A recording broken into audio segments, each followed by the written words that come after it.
સદગુરુ મહારાજની જય, સત્ય સનાતન સતી ધર્મની જય, ગુરુ નિરાંત મહારાજની જય. ગુરુ બ્રહ્મા ગુરુ વિષ્ણુ, એ ગુરુ બ્રહ્મા ગુરુ વિષ્ણુ અને ગુરુદેવો મહેશ્વર. ગુરુ સાક્ષાત પરબ્રહ્મ તસ્મે શ્રી ગુરુવે નમઃ. ગુરુ બ્રહ્મા ગુરુ વિષ્ણુ ગુરુદેવ મહેશ્વર, ગુરુ સાક્ષાત પરબ્રહ્મ તસ્મે શ્રી ગુરુવે નમઃ. કારણ કે બ્રહ્મા, વિષ્ણુ અને મહેશ ગુરુમાં બતાય છે કેવી રીતે કે બ્રહ્મા છે એ આ જગતની ઉત્પત્તિ કરે, વિષ્ણુ છે એ ભરણ પોષણ કરે અને શંકર છે એ સંહાર કરે. તો આપણી અંદર ગુરુ મહારાજે આ ત્રણ દેવ પ્રગટ કર્યા કે કેવી રીતે કે આપણું આ મુખ છે એ બ્રહ્માનું ગણાયું. કારણ કે આપણને આમાંથી ને આપણું સર્જન કર્યું.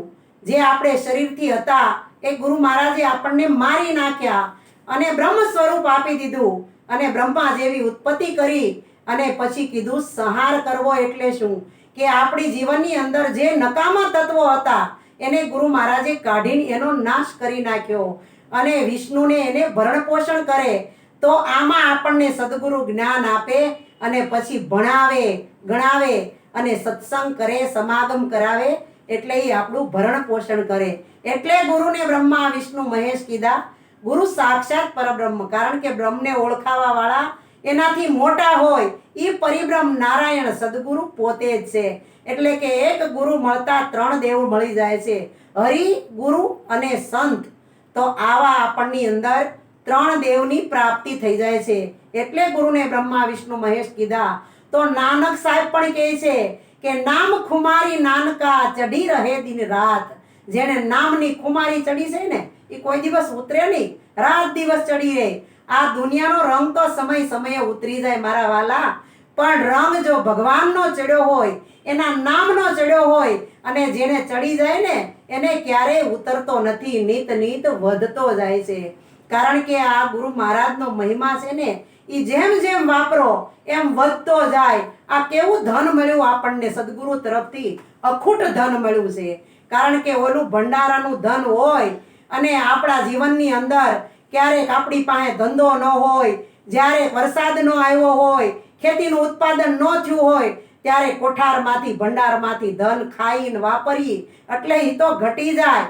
પણ જેને નામરૂપી ધન મળ્યું છે ને એ કોઈ દી ઘટે નહીં. એટલે મીરાબાઈએ હોત પણ કીધું, હું કીધું કે ખર્ચ્યો ન ખૂટે વાકો ચોર ન લૂટે, ખર્ચ્યો ન ખૂટે વાકો ચોર ન લૂટે, દિન દિન બાઢત સવાયો પાયો જીમેને રામ રતન ધન પાયો.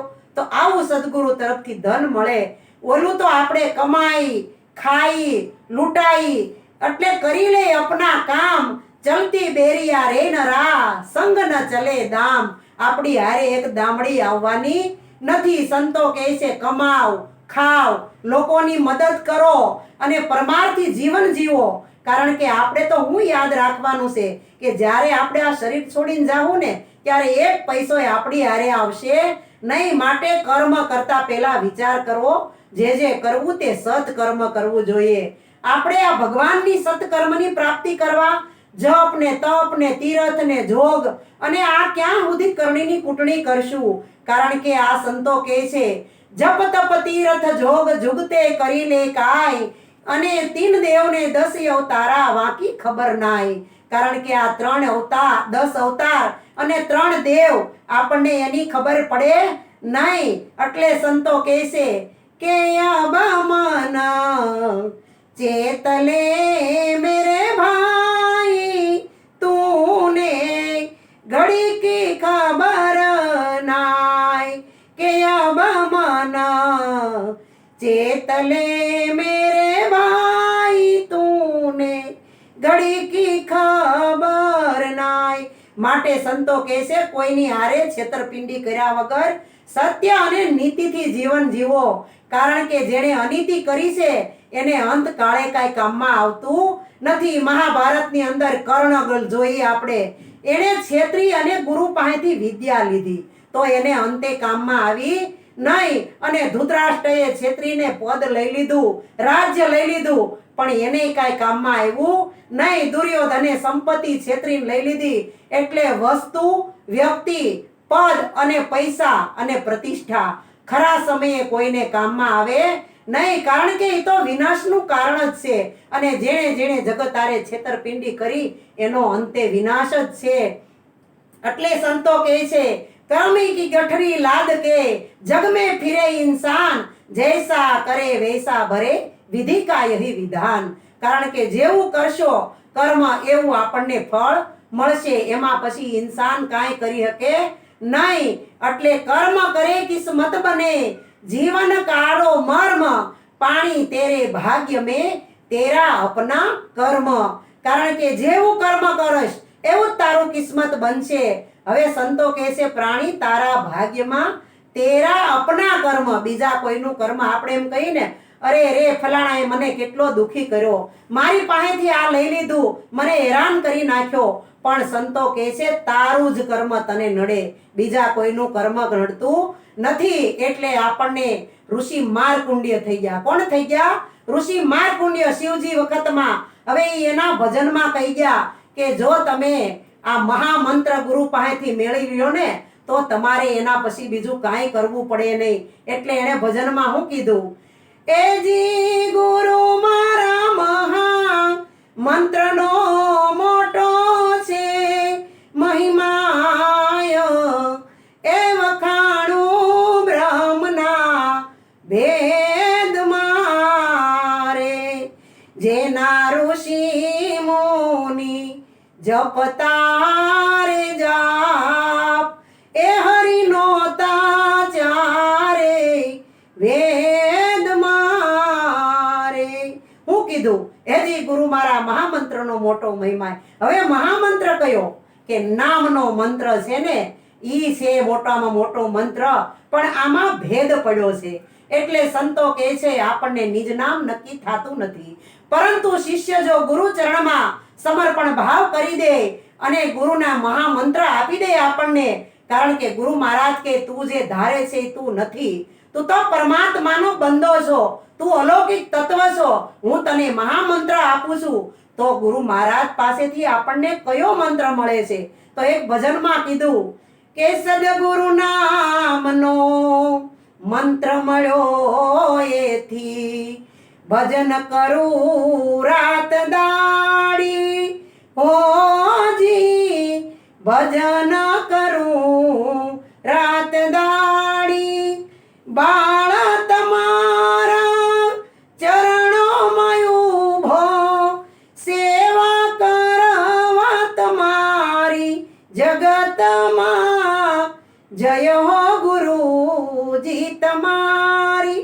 હું કીધું કે સદગુરુ નામનો મંત્ર મળ્યો, કારણ કે નામ કેટલા અક્ષરનું? કેવલ 2.5 અક્ષરનું, હાવ નાનું એવું. પણ જે નાનું એવું છે ને એનું કામ બહુ મોટું છે. હવે આપણને એમ થાય કે નાની વ્યક્તિ કાંઈ ન કરી શકે, મોટા માણા હોય ઈ જ કામ કરે. પણ સંતો કહે છે કે મોટા કુવાડા કાંઈ નો કાપે, લોઢા કાપે ઓલી છીણિયું. આ વાતું છે સંતો ઝીણિયું. આપણે વીસી કેવડો હોય? એક ઝીણો એવો હોય, અને એનો ડંખ, આંકડાનો ડંખ તો હાવ નાનો હોય, પણ જો ઈ ડંખ લાગી જાય ને તો આખા શરીરની અંદર દોડધામ કરે, માણાને આંકડા બાકડા કરી દે, મરણ સુધી પોગાડી દે. આ નાનો એવો વીછીના આંકડાનો ડંખ. એટલે કોઈને આ જગતમાં નાનો ગણવો નહીં. પછી આપણને એમ થાય કે કીડી કેટલી નાની, ઈ શું કરી શકે? પણ કીડી જો છે ને કોકને ઝટકો ભરી જાય ને તો શરીરની અંદર બળતરા લાવી દે. એટલે એ પણ કામ કરે છે. પછી આપણને એમ થાય કે મચ્છર તો કેવું 2 પાંદડીનું, આપણે ફૂંક મારીને ઉડી જાય, ઈ શું કરી શકે? પણ મચ્છર જો મદમસ્ત મહાન મોટો વિશાળ હાથીના કાનમાં ઘરી ગયો હોય ને તો હાથીને ઘડીક વારમાં પ્રાણ વગરનો કરી દે. એવી જ રીતે સદગુરુ તરફથી મળેલો મંત્ર કેવલ 2.5 અક્ષરનો નામ. પણ જેને નામનો મંત્ર મળ્યો છે ને એને ભગવાનને વશ કરી દીધા છે. ધ્રુવને મળ્યો, પ્રહલાદને મળ્યો, મીરાને મળ્યો, રોહિદાસને મળ્યો, કેવલ 2.5 અક્ષરનો મંત્ર પરમાત્મા એને વશ થઈ ગયા. તો આવો મહામંત્રનો મોટો મહિમા છે, પણ એમાં ભેદ પડ્યો છે એટલે આપણને સમજાતું નથી. તો આ જગતની અંદર આવો આપણને ધર્મ સમજાવે, આવો મર્મ સમજાવે, આવો મંત્ર બતાવે ને ત્યારે આપણા જીવનની અંદર ઉજાસ થાય. એટલે કીધું કે ચરણોમાં ઊભો રહેવા એટલે કે શું કરવું કે આપણે જગતની અંદર આ સદગુરુની જય છે, એના ચરણમાં એટલે વચનમાં. ઓલા પગની વાત નથી કરી. આપણને એમ થાય કે હાથ પગ દબાવવા, હારા હારા લાડવા ખવડાવવા, હારું હારન આસન આપવું, આને સેવા.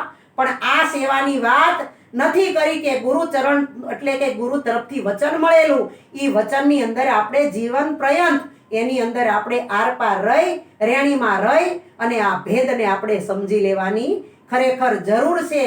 તો એમ કીધું કે ઋષિ મુનિ કહે છે કે જેણે હજારો વર્ષ તપ કર્યું, 4 વેદ ભણ્યા અને ભગવાનની તપાસ કરી, પણ ભગવાન મળ્યો નહીં. હવે વેદ ક્યાં કે ઋગ્વેદ, યજુર્વેદ, અથર્વવેદ અને સોમવેદ, આ 4 વેદની અંદર છેલ્લે કીધું કે નેતિ નેતિ નેતિ.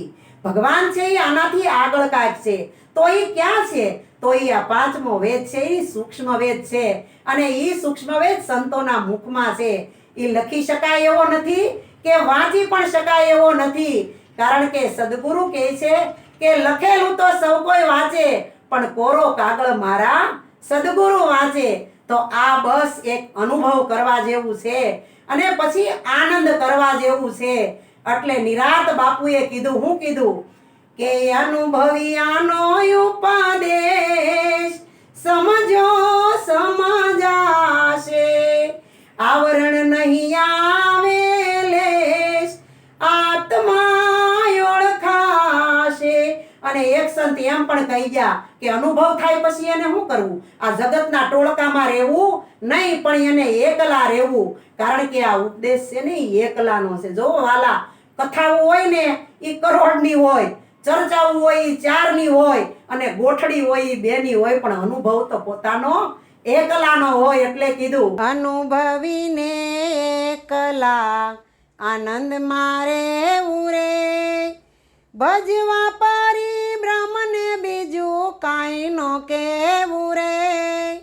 અનુભવીને એકલા આનંદ મારે ઉરે. તો આ અનુભવનો દેશ છે. પછી એણે બીજી કડીમાં કીધું, એ જી ગુરુ મારા અસલ જુગમાં નહોતો રે આધાર, એ 50 કરોડમાં પાણી રે, તેમાં હતા રે નિરંજન નિરાકાર, એમાં શક્તિ એક દર્શાણી રે. અસલ યુગ એટલે હું કે સતયુગ હો. સત્ય સિવાય ત્યાં બીજું કાંઈ નહોતું. અને સત્ય છે ને એ જ વાલા ઈશ્વરનું નામ છે. કારણ કે નામ છે ને એ નક્કી થાય કરાવે છે આપણને. એટલે નામને કોઈ આધાર નથી. નામ છે એ કેવું છે? નિરાધાર છે. નામનો કોઈ આકાર નથી. એટલે નામ છે એ નિરાકાર છે. પણ એ નિરાધારને અને નિરાકારને જો મારે તમારે નક્કી કરવો હોય ને તો એક શક્તિ છે, એ શક્તિ ત્યાં પ્રગટ થાય તો આ નક્કી થાય. એ કઈ શક્તિ? તો એ છે ગુરુગમ શક્તિ. આમ તો સંતો એની વાણીમાં 3 શક્તિ બતાવે છે કે કઈ કે પહેલી ઈચ્છા શક્તિ, અને બીજી આવે સહન શક્તિ, અને ત્રીજી આવે આત્મા શક્તિ. આત્મા શક્તિ એટલે ગુરુગમ શક્તિ. હવે ઈચ્છા શક્તિ તો બધાની અંદર હોય. કારણ કે ઈચ્છા શક્તિ વગર કોઈ આ જગતની અંદર કોઈ પણ પ્રાણી હોતો નથી. પ્રાણી માત્રમાં ઈચ્છા ભરેલી હોય. અને જો આમ કહો ને તો સાધારણ માણસને પણ ઈચ્છા હોય અને મધ્યમ વર્ગનાને પણ ઈચ્છા હોય. અરે ગુરુ શરણે જઈને સંત ભગત બને ને એને ઈચ્છા તો હોય. પણ ગુરુ મહારાજ તો એમ કે મોટા મોટા ઋષિઓને સદગુરુઓને અરે ભગવાનને પણ ઈચ્છા હોય કે મારા પાછળ કોઈ આમ કરે, મારો શિષ્ય કોઈ સવાયો બને, મારા દીકરા આમ કરે. આવી ઈચ્છા તો દરેકના મનમાં છે.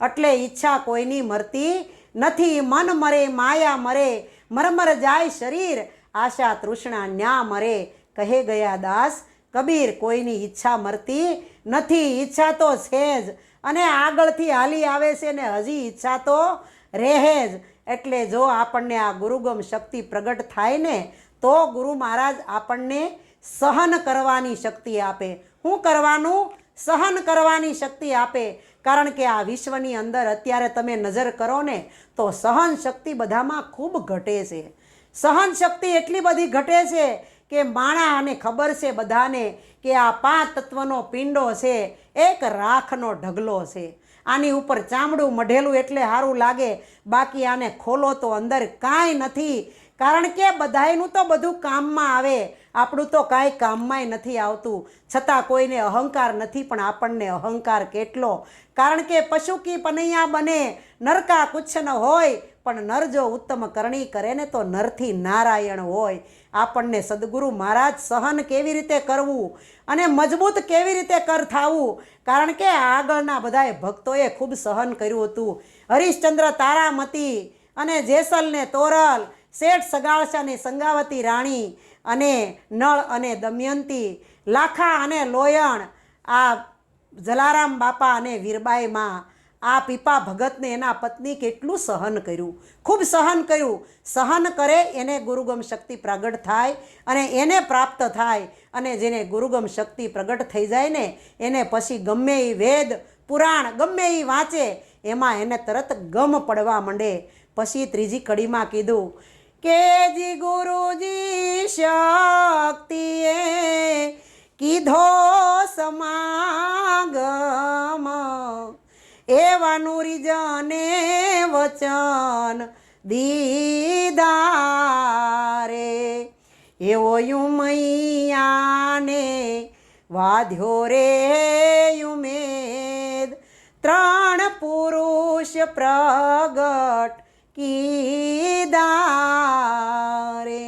ઉમૈયા એટલે સતી હો પાર્વતી કયો કે સતી કયો કે જે કયો ઈ અને શક્તિ કયો તો ઈ કારણ કે આ જગતનો આધાર હોય ને તો એ એક શક્તિ જ છે જો શક્તિ જગતની અંદર ન હોય ને તો આ જગત પણ ન હોય અને એ શક્તિ છે એ કોણ છે કોઈ સ્ત્રી નથી કે કોઈ પુરુષ નથી અત્યારે ઘણા એમ કે અમે સ્ત્રીનું મોઢું જોતા નથી અમે સ્ત્રીનું મોઢું જોઈ તો અમને પાપ લાગે કારણ કે સ્ત્રી છે એ અધમ છે પણ એવું નથી હવે એવું કહેવાવાળા બીમાર પડે તો એને દવાખાને લઈ જાય તો બાટલા તો શક્તિના જ ચડાવવા પડે માટે આ શક્તિ છે ને એ સર્વશ્રેષ્ઠ છે પણ એ શક્તિએ કીધો સમાગમ એટલે આ 5 તત્વનું શરીર છે એની અંદર બોલે એ છઠ્ઠો નારાયણ છે એની આપણને ગમ નહોતી પણ સંતોના સમાગમથી આ બધી ખબર પડે પણ સંતો કહે છે કે વચન એટલે કોઈ તેને નામ કહે કોઈ તેને રામ કહે કોઈ તેને કૃષ્ણ કહે કોઈ એને રહીમ કહે કોઈ ગોળ કહે અને કોઈ એને ગમે તે કહે પણ જે નામથી બોલાવો પણ કેવલ એક વચન જ છે આ બધું સમજણ એનાથી પડે વચનથી સમજણ પડે એટલે એમ કહે છે કે વચન વિવેકી જે નર નારી પાનબાઈ એને બ્રહ્માદિક લાગે પાય જેને સદગુરુનું વચન સમજાઈ ગયું છે પરિપૂર્ણ સમજાઈ ગયું છે એને પછી આ જગતની અંદર બીજા કર્મકાંડ કાંઈ કરવા પડતા નથી પણ કરવું તો ઘણુંય પડે હો કારણ કે ગુરુ ધારણ કર્યા પછી જ કરવાનું બધું આવે છે જેટલા દેહ ધરો જેટલા અવતાર ધરો પણ કોઈ દી આ ભગવત કાર્ય સમાપ્ત થતું નથી આની તો તદ્દન નવી નવી આશા થાય છે આ રસ એવો છે ચાખી જાય મૂંગો થાય અને પી જાય મરી જાય આ તો કબીર સાહેબ એના ભજનમાં કહી ગયા કે ચાખતડા તો મૂંગા ભયાને પીવતડા મર જાવે એ કરતી જબ ઘટમાં સંચરે તો અમર લોક લે જાવે રામ રસ ऐसो है मेरे भाई जो कोई पीवे अमर हो जावे तो कोई पण नामथी बोलावे पण केवल वचन समझाय छे तो सारा ये ब्रह्मांडनी अंदर આપણા સિવાય બીજું કોઈ તત્વ છે નહીં. આપણે કેવા છીએ? નિરંજન છીએ, નિરાકાર છીએ, પણ આ શરીર છે ને એ આપણું સાકાર છે. એટલે આના વડે બધું સમજાય. શરીર ન હોય તો આપણા માટે કોણ ભગવાન અને કોણ ભજન અને કોણ આ સંસાર? એટલે કહે છે કે આપ મુવા તો ડૂબ ગઈ દુનિયા. પણ સંતો કહે છે તું સો નિરાધાર, પણ શરીરનો આધાર તારે નથી. કારણ કે શરીર છે ને એ તો એક દિવસ નાશ પામવાનું, પણ તું કાયમ રહેવાવાળો છો. તો સંતો કહે છે કે કહા સે આયા કहाँ जाएगा कौन तुम्हारा ठामा, आ काया कल पड़ जावेगी फिर बताओ धामा. આ શરીર છે એ તો તું કોણ છો અને ક્યાંથી આવ્યો છો? આ શરીર પડ્યા પછી પાછો જવાનો છો ક્યાં? કારણ કે આ તારો જવાનું કંઈક રહેવાનું ઠામ તો હોવું જોઈએ ને. તો બીજા અર્થમાં કીધું કે હમ આયા બ્રહ્મ નૂર છે અને બ્રહ્મ હમારા ઠામા. આ સુરતા રહી આસમાનમાં અમરાપુરમાં અમારા ધામા. કારણ કે આ ગુરુ મહારાજ હોય ને તો નૂર એટલે કે વચનથી આપણને આ બધી વાત સમજાવે છે. એટલે કહે છે કે સુરતા ચડી, જેની સુરતા હોય ને એ આસમાન. કારણ કે સુરતાનો પતિ છે એ શબ્દ છે અને શબ્દ છે એ આસમાન એટલે કે આકાશનો ગુણ છે. તમે જેવો શબ્દ કાઢશો એ ભટકાઈને તમારી પાસે આવશે અને આ શબ્દ સમજાય જાય પછી પોતાને અમરાપુરનું ધામ મળે. અમરાપુર એટલે શું કે ત્યાં કોઈ દી મરવાની વાત આવે નહીં, અમર બની જાય. એટલે સંતો એમ કહે છે કે આવો સંતોય અમારા દેશ મારે લોલ, આવો તો આનંદ થઈ જાય જો. આવો સંતોય અમારા દેશ મારે લોલ. આપણો દેશ કેવો છે કે ત્યાં કોઈ મળ વિક્ષેપ કે આવરણ નથી. કારણ કે આપણે તો બ્રહ્મમાં ભળી જવાનું છે. બ્રહ્મમય છીએ આપણે, પણ જ્યાં સુધી બ્રહ્મ ન જાય ત્યાં સુધી બ્રહ્મની પ્રાપ્તિ થાય નહીં. અને પછી કીધું કે ઉમૈયાને વાધો ઉમેદ, એને 3 પુરુષ પ્રગટ કીધા. એટલે ઉમૈયા એટલે શક્તિ, અને એ શક્તિ પ્રગટ થઈ અને એને ગુરુ આગળથી એને સત્સંગ મળ્યો અને એનો સમાગમ વધી ગયો.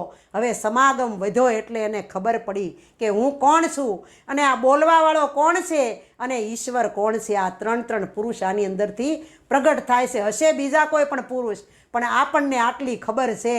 અને બાકી આનાથી આગળ હું હોય તો સંતો જાણે. પછી એણે ચોથી કડીમાં શું કીધું? એજી ગુરુજી પંચે મળીને આ કીધો છે આરાધ, શક્તિએ પ્રમોદ દીધો રે. એવો ધરતી માથે સ્થાપ્યો છે ધરમ, એ નિજ ધરમ તે દી એ સ્થાપ્યો રે. કારણ કે નિજ ધર્મ એટલે શું? અને 5 તત્વનો પિંડો છે ને એ જ પંચ છે.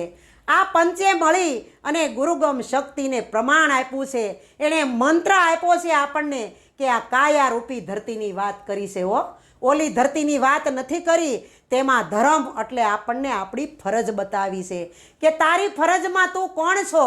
તું કેવલ ખાવું પીવું ઊંઘવું અને ભોગવીને મરી જવું એ કરવા માટે નથી આવ્યો. તારો ધર્મ, કારણ કે જો તોરલે પણ કીધું તું કે પાપ તારું સંભાળ ધારે જા, ધર્મ તારો સંભાળ. તો એમ ન કે મારો ધર્મ સંભાળી લે. ઘણા એમ કે તમે શેનો ધર્મ પાળો શેનો, પણ ધર્મ કોઈની જાગીર નથી. ધર્મ એટલે કેવલ પવિત્ર ફરજ છે. એ સદગુરુ મળે તો નિજ ધર્મની વાત નક્કી કરાવે. અને નિજ ધર્મે ક્યારે નક્કી થાય કે આપણે મટી જવું પડે અને ભગવાનમાં મળી જવું પડે, ત્યારે છેલ્લે જે પદ વધે ને એ નિજ ધર્મ છે, એ નિજ પદ છે, એ નિજ સ્વરૂપ સેવાય. આને આ બધું નક્કી થાય ગુરુ મળે તો. પછી 5મી કડીમાં છેલ્લે કીધું એજી ગુરુ મારા નાદ રે, બુંદનો છે યા વિસ્તાર, એ સંસાર પ્રગટ કીધો રે. એમ બોલ્યા છે ઋષિ માર કુંડ, મહામંત્ર શિવજી એ દીધો રે. નાદ એટલે હું? નાદ એટલે રણુકાર, ઝાલરી. આપણે કહીએ ને આની અંદર જણની ઝાલરી વાગે, આની અંદર રણુકાર કેડે રણુકાર થાય છે. અને આની અંદર આપણા ધબકારા છે ને એ જ ઝાલરી છે. કારણ કે ધબકારા વહી જાય એટલે પરમાત્મા ન્યા નથી. જો માણસનું શરીર જ્યારે છૂટવાનું થાય ને ત્યારે ધબકારા બંધ થઈ જાય, ઝાલરી બંધ થઈ જાય, કોઈ પણ જાતનો નાદ વાગે નહીં. તો નાદ જો એ તો છે આદિ અનાદિનો. કારણ કે બાળક જન્મે ને એટલે તરત જ આપણે ઝાલર વગાડીએ, કાં થાળી વગાડીએ, કાં કાંઈ પણ વાસણ વગાડીએ. શા માટે? કારણ કે એ નાદમાં રમતો હતો અને નાદમાંથી રમતો રમતો હાલો આવ્યો છે અને આ મનુષ્યનો અવતાર ધારણ કર્યો છે. એટલે એ નાદનો હેવાયો છે. તો આને કીધો નાદ. અને બૂંદ. બૂંદ એટલે કે શું? બૂંદ એટલે એક શૂન્ય. આપણે પણ એક શૂન્ય જ છીએ. આ જગત પણ એક શૂન્ય છે, આકાશ પણ એક શૂન્ય છે. પરંતુ અક્ષર કરતાં શૂન્યમાંથી આપણી કિંમત થાય છે. કારણ કે અક્ષર રૂપિયા દેહ છે. એની પાછળ શૂન્ય લગાવો ને તો અક્ષરની કિંમત વધી જાય, પણ શૂન્ય કાઢી લ્યો તો અક્ષરની કિંમત નથી. હવે એકડો લખો અને એકની પાછળ શૂન્ય લખો એટલે 10 થાય, બીજી શૂન્ય મારો એટલે 100 થાય, ત્રીજી શૂન્ય લગાવો એટલે 1000 થાય, ચોથી શૂન્ય લગાવો એટલે લાખ થાય, પાંચમી શૂન્ય લગાવો એટલે કરોડ ને 10 કરોડ ને કોટી ને 10 કોટી અબજ ને કિંમત વધી જાય, ક્યાંની ક્યાંય વહી જાય. એવી જ આપણી કિંમત છે હો. પણ સદગુરુ મળે અને શૂન્યમાંથી મહાશૂન્યમાં જાય તો આપણી કિંમત થાય. પણ આપણને આગળનો જે એકડો છે ને એ આ અક્ષરરૂપી દેહ છે. આનું વળગણ વળ્યું છે એટલે આપણને એમ થાય કે હું જ કરું છું, મારાથી જ થાય છે. પણ સંતો કે આ દેહ નહીં રહે પછી તું ક્યાં હમાય? એ અમરાપુરનું ધામ કીધું એ સદગુરુ બતાવે. એટલે સંતો કહે છે કે જહાં સે ઉપના વહી સમાના શૂન્ય રૂપ નિર્બાની. તો આ બધો નાદનો અને બુંદનો વિસ્તાર છે અને એનાથી આ સંસાર છે. એમાં રહી અને આપણે પરમાત્માનું ભજન કરવાનું છે, બીજું કાંઈ કરવાનું નથી. આ તો બાપા મહાપુરુષો ઋષિ મુનિઓની વાણીઓ છે. આમાં આપણાથી કાંઈ ભાંગછોડ થાય નહીં અને આપણે આમાં છેડછાડ કરાય પણ નહીં. આ તો આપણી મતિ અનુસાર અનુવાદ કરાય. અને જો આ આપણી પાસે ક્ષતિ થઈ હોય, કાંઈ આમાં કાંઈ દરગુજર થઈ હોય તો બધા માફ કરજો. કારણ કે આમાં ખાલી પ્રેમ ભાવ રાખવાનો છે, બીજું કાંઈ કરવાનું નથી. આનાથી ઊંચા ઊંચા શબ્દો જાણવાવાળા જગતની અંદર ઘણાય હોય, પણ જેને સમજાય એટલું સમજજો. એવું નથી કે જેટલું આપણે સાંભળ્યું એ બધું આપણે જીવનની અંદર ઉતારી લેવું. સારું લાગે એ લઈ લેવું, ન લાગે એ પાછું મૂકી દેવું અને કેવલ પ્રેમ ભાવથી ભજન કરવાનું છે. કારણ કે પ્રેમ છે એ જ પરમાત્માનું રૂપ છે. એટલે સંતો કહે છે કેવાલો મારો પ્રેમને વશ થયો રાજી રે, એમાં શું કરે પંડિતને કાજી રે, વાલો પ્રેમને વશ થયો રાજી રે. તો પ્રેમ પ્રેમ સબ કોઈ કહે, પ્રેમ ન જાને કોઈ, પણ પ્રેમી છે જો પ્રેમી મિલે ને તો ગુરુ ભક્તિ દ્રઢ હોય. આપણે કેવલ પ્રેમથી ભગવાનનું ભજન કરીએ અને ભગવાન આપણી હામુઈ ન જોવે તો આ પ્રેમ ક્યાં સુધી ચાલે? પણ ભગવાન કહે છે કે હે માનવ, તું એક ડગલું ચાલીશ ને તો હું 10 ડગલા તારી સામો ચાલીશ. આવો ભગવાનનો પરમાત્માનો પ્રેમ છે. અને એ પ્રેમ જો આપણને સદગુરુ તરફથી મળી જાય ને તો આપણે આ ભવસાગર પાર કરી જાય. બોલીએ સદગુરુ મહારાજની જય.